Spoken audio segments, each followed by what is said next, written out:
response indication deferral. So this is the bit at the end of the phi header. So there is a phi, physical layer. There are some synchronizing bits and then some information which says that this is MCS 0, 2, 15, 13, whatever. And there is this red field in the phi header. That field tells you how long you should expect this thing to happen. Okay? Previously we had a duration field in the MAC header. Right? The duration field told you that, look, I want to send a 15,000 byte packet.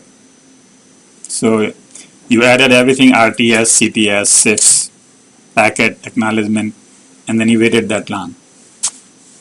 Right? That was what we call virtual carrier sense. Right?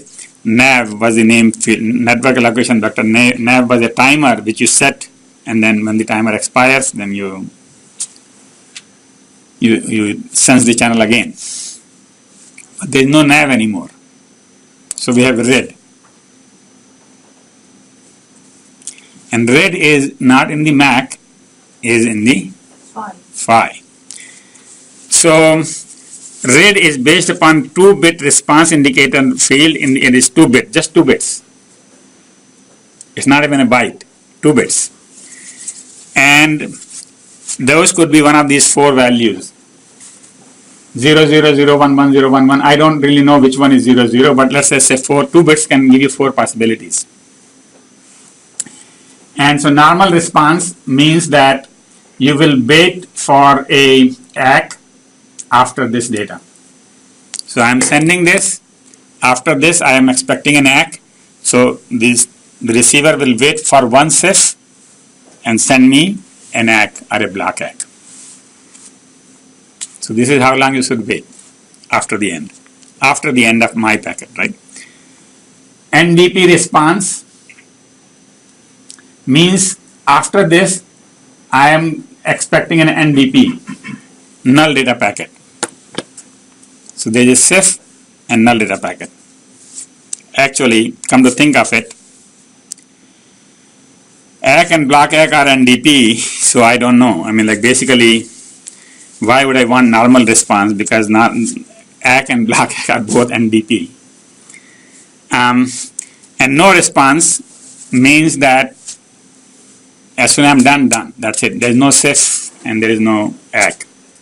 Long response, that after this, I am expecting a lot of things from the other side. That was that speed frame exchange. I send you something and I get 5 packets from you, then I send you something. And then, so that is the last one. Long response. CIF plus longest transmission time used with speed frame exchange. That speed frame exchange was the picture that we shot before. This is the one, right? Speed frame exchange. All right. Yeah. I think that the NDP response is like it at this slide after each data. Probably. Before the last act. Yeah. It must be for the data for the before the act. Before the act, the last data. Yeah, I mean all of the data before the act. They must have some like. Yeah. So here, I think. I mean, let me just say this one. There are many NDPs. ACK is not the only NDP. Yes. There is RTS, CTS. I mean, RTS is not NDP. CTS is NDP. ACK is NDP, and there are other NDPs. So it is clear that the NDP response is for more than the ACK. Okay, they started out the ACK separately so that there I am just expecting this acknowledgement, clearly. The sender is saying that please acknowledge it right away. Where other NDPs can go to the second one. The second one says, well, I really am not expecting for the acknowledgement. I am expecting an NDP response. So there might be other NDPs that you might get. Also, data is sent by 5 bits, so it's kind of like NDP. So it makes sense that even it works for the data as well. No, data is not sent by 5 bits. It's not so because you said there is no data by 5 bits. NDP. Yeah, NDP is null data packet. Null data is 0. I mean, the MAC is 0. Whole MAC, there is no MAC protocol version or frame control, nothing. 0 bits of MAC. Everything is phi. And in the phi, they have this read, 2 bits of read, and MCS, which might be 4 bits, because MCS is 0 through 10, we already saw, might be 11, 12, 13 to 15. So there are few bits in phi. Alright, so back to power, and so this is all about the MAC. So just to be clear about this, MAC had 4 enhancements: short headers, null data packets, speed frame exchange, and improved channel access. Now, whether 11A succeeds or not, you will notice that these features will go into all future versions of IoTs.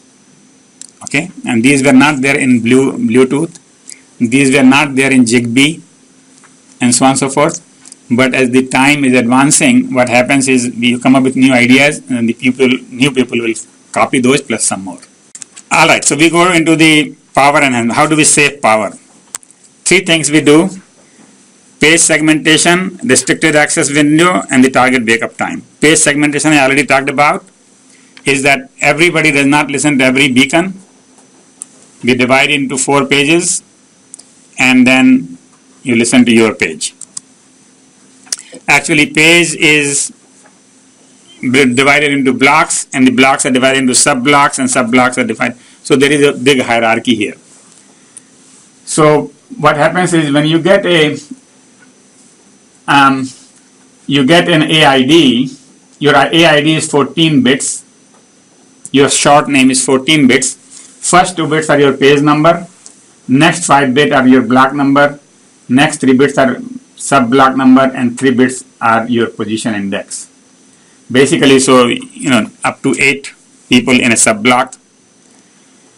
So here it is, 8 stations in a sub-block, 64 stations in a block, 2000 stations in a page, and 8000 stations in the whole thing.